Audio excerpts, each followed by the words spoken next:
Hello दोस्तों, video वाला में आपका स्वागत है। ये 10th क्लास का 5.2 का क्वेश्चन नंबर 14 है। और इसमें क्वेश्चन नंबर 14 में ये बता रहा है कि कोई एपी है जो ये कह रहा है कि 4 अंकों की ऐसी कितनी संख्याएं हैं 4 अंकों के गुणज में कि जो 10 और 250 के बीच में है। 4 अंकों के गुणज पूछ रहा है, इसलिए हम एपी बराबर पहले लिख देंगे 10, 11, 12, 10 और 250 के बीच में पूछ रहा है, इसीलिए हम उसको 10, 11, 12 और अंतिम पद 250 लिख देंगे। इसमें देखेंगे 4 का गुणज कौन कौन है। 4 के गुणज है 12, 16, यानी 10 तो नहीं है, 4 से कटेगा, 11 भी नहीं कटेगा, 12 कटेगा, तो 12 4 से कट जाएगा, तो 12 लिखेंगे। उसके बाद 4 4 जोड़ते जाएंगे, 12, 16, 20 और अंतिम में देखेंगे 250 है, तो 250 4 से नहीं कटेगा, तो 4 से भागा करेंगे 250 में, तो आएगा शेषफल 2, तो 250 में से घटा लेंगे तो 248 उसका अंतिम पद आएगा जो 4 से कटेगा। इसमें हम देख रहे हैं कि ये का मान 12, n का मान नहीं जानकारी है, और d बराबर लिखा है 16 माइनस 12 बराबर 4 है, n बराबर लिखेंगे 248, वही है n का मान यही है, ये n का मान है 248। अब an बराबर लिखेंगे 248, an का फॉर्मूला लिखेंगे a plus n minus 1 into D बराबर 248। अब a के जगह पर लिखेंगे 12 और n के जगह प्लस n के जगह n माइनस 1 और d की जगह पर लिखेंगे 4।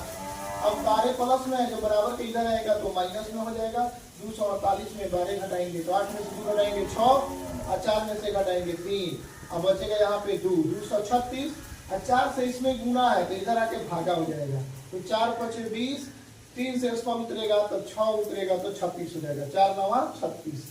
तो अब यहाँ पे दोस्तों ये हो जाएगा -1 चला जाएगा उधर, तो -1 हो जाएगा 59 प्लस 1 आ जाएगा यहाँ पर 59 और 1, अर्थात 4 अंकों के गुणज जो होगा वह 10 और 250 के बीच में 60 को पद ऐसा होगा जो 4 का गुणज होगा 10 और 250 के बीच में। अब क्वेश्चन नंबर 15 है, इसमें कह रहा है कि 2 गो एपी है, एगो 63, 65, 67 और डॉट डॉट डॉट कह रहा है कि वो ईपी है, और दूसरा एपी है 3, 10, 17 और डॉट डॉट डॉट करके आगे बढ़ रहा है। तो इसमें इस एपी में हम a2 देख रहे हैं, प्रथम पद a2 लिखेंगे बराबर 3, दूसरा एपी है इसलिए दूसरा का दर्शा रहे हैं प्रथम पद के अनुसार से, और n2 नहीं मालूम है, पदों की संख्या इसमें नहीं जानकारी है, और d2 बराबर होगा 10 में से 3 घटा देंगे 7 हो जाएगा, ये हो गया d2 का मान। और इसमें है एपी, प्रथम एपी में 63 है a1 का मान, और d1 का मान है 65 में से 63 हटा देंगे तो d का मान निकल जाएगा 2, और d1 बराबर हो गया 2, n का मान भी इसमें जानकारी नहीं है। सवाल में कह रहा है कि ये दोनों एपी का nवां पद बराबर है, अर्थात n1